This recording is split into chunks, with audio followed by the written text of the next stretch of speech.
Okay, hello and welcome everyone. Welcome to JFD Brokers Traders Espresso with me, Darius Chauskas. Today's the 23rd of March 2018. This is the last trading day for this week. So I hope you have a lot of things prepared for your weekend. Quite an exciteful one. But before we actually go into the weekend, we have to go through this this day's trading, and yeah, so I hope it's gonna be a good one today. Okay, before we continue, let's have a read through our risk disclaimer. Now, JFD Brokers offers exclusively consultancy-free services. The content of this webinar does not constitute investment advice or investment recommendation and does not in any way constitute an invitation to acquire any financial instrument or product. I'll just give you, as always, a few seconds to read the rest and we can continue.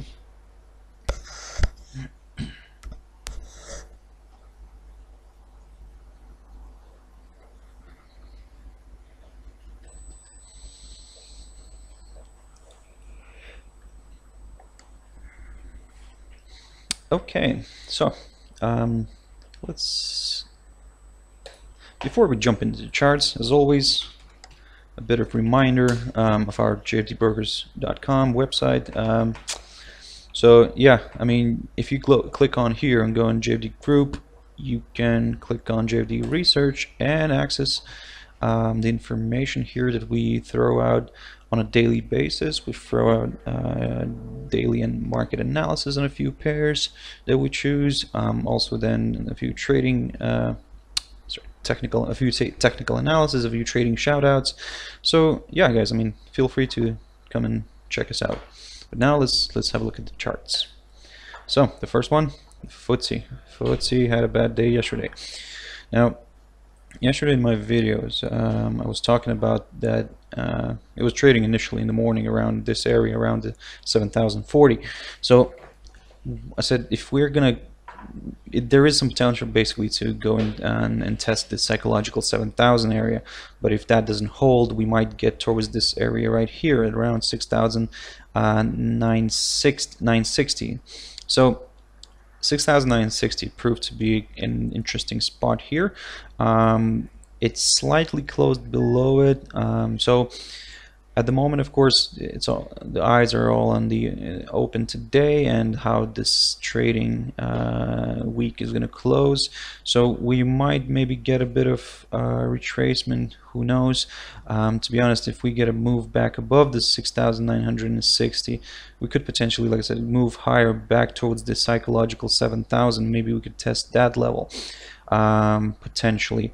But if this will not decide to retrace, I mean, if the weakness is going to stay here, then, well, we are moving lower.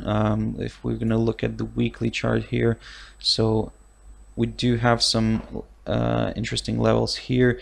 Potentially could move towards this 200 EMA here on the weekly chart, and that would be around the 6,830. So keep an eye on this level. Of course, this level is not really like any important area for support or resistance, apart from maybe this one right here.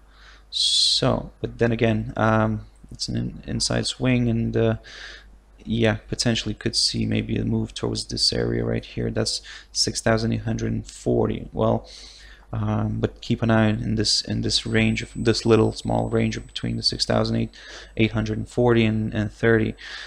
So keep an eye. But this is like what's in regards to the downside. Of course, looking at this weekly chart, we are very oversold. I mean, it is looking really bearish. I can say that. We still have some room here to the downside. So yeah, just, I mean, keep an eye on this one, and especially keep an eye on the 6,960 area. If we get it, like I said, get a move back above it, we might go and test the 7,000.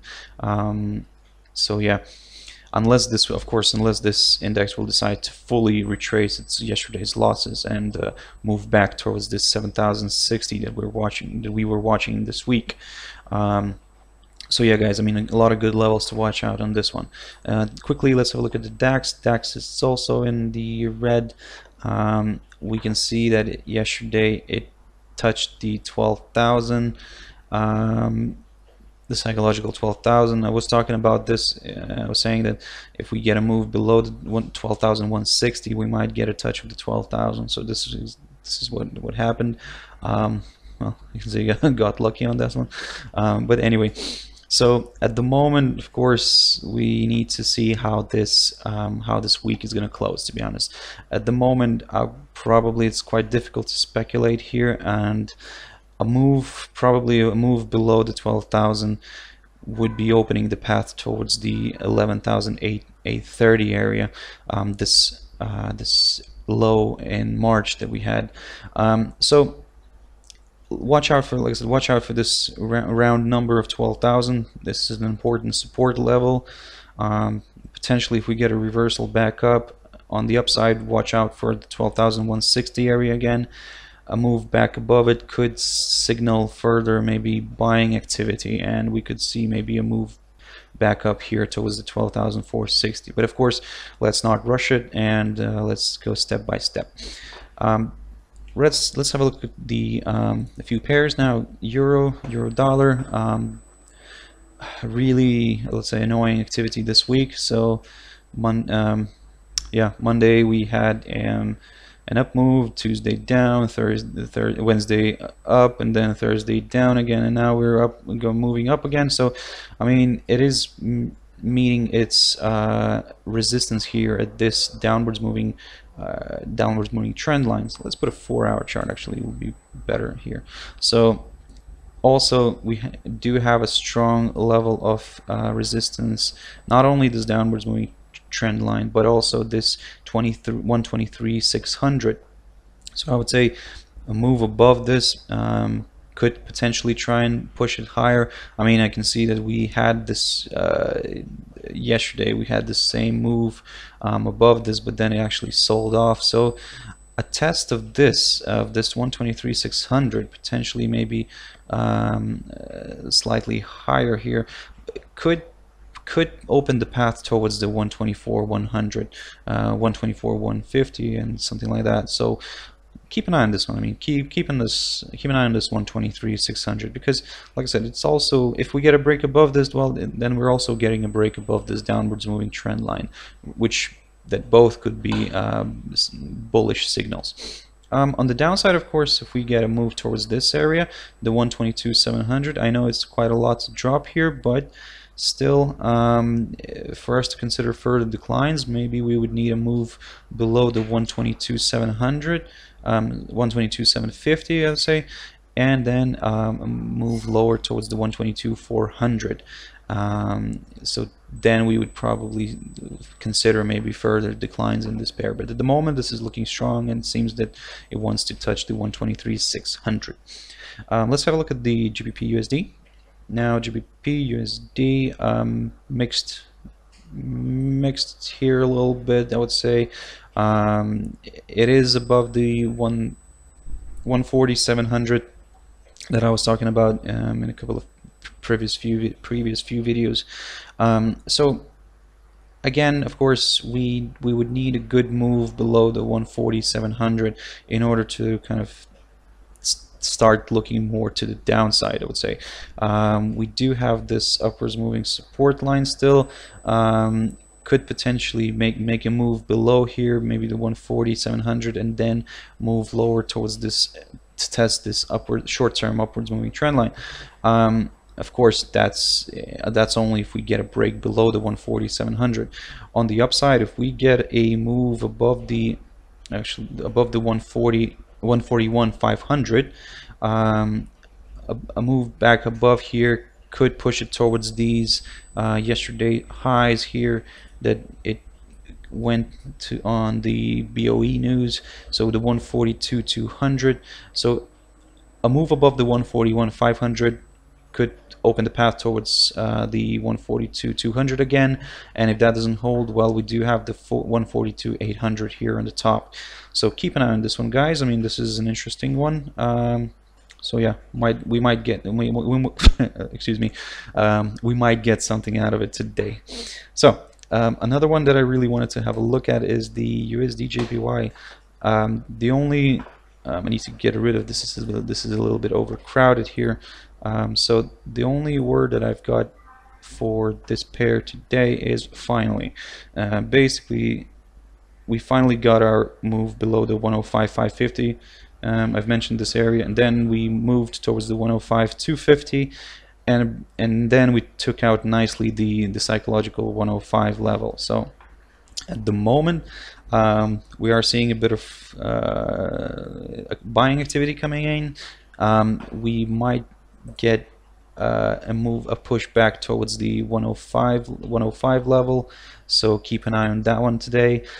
Now, of course, it's quite difficult to say here at the moment. Yes, I mean the negativity is still here, and then I mean the pair could continue pushing, and then even looking at the daily chart here, we could continue getting pushed lower on this pair. But to be honest, I mean, it looks like, yeah, it looks oversold a little bit, so maybe you can keep an eye on this 105 level at the moment for now. A move above this could push it back up here towards the 105.250.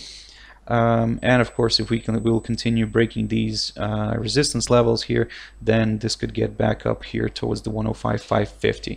But of course, first we need a good move above the 105 still. But if this gets reversed here, if this gets rejected around the 105 area, we could potentially push lower, and we could see some lower levels being met. So so keep an eye. At the moment, what I can say is keep an eye on the 105. That's probably it. Let's quickly have a look at the US dollar Swiss.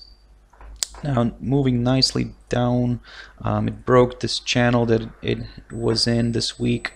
We can see that yesterday it managed to get back above, well, slightly above the inside into this channel, but then actually moved quickly away out back down from it. So at the moment, this is not really looking good, and the next level of support that I'm looking here for is this 0.94200 area. Like I said, could be a good level of support around this 0.94200. If we get a move down here, keep an eye on this one. A break below could push it towards these lows here first, and then of course we will have to evaluate later on what to do with this pair. But at the moment, the eyes are on the on this area, little area right here. Also, probably if we get maybe a move back up again, and then maybe follow through lower, then probably this 200 EMA here that's on the 4-hour chart could get closer towards this 0.94200, and would confirm these two kind of signals would confirm this level as being a good level of support. So watch out for this one. At the moment, looks like it's not really looking healthy, and it's moving down. Let's have a quickly look at the USD CAD. Now USD CAD, I think I'm running out of time here. I need to jump off the mic. So anyway, yeah, it's yesterday broke out of the channel, then got back into it again, and now we're just, I don't know, hanging around this bottom side of the channel. So today we might prove to be like a key day for this to determine whether it wants to stay out of it or within the channel. If this moves back up again here towards the maybe these highs, these yesterday highs here around 129.500, a break above the 129.500 could push it back towards the psychological 130 level. But if this gets out and continues moving lower, well, watch out for this 128, the round number of 128, guys. So I think I need to jump off the mic, guys. I hope you have a good European session. I wish you a lot of pips, and I will see you later on in the traders tea time. I'm gonna be running at 13:15 GMT time. So guys, as always, keep an eye on the price action. Bye bye.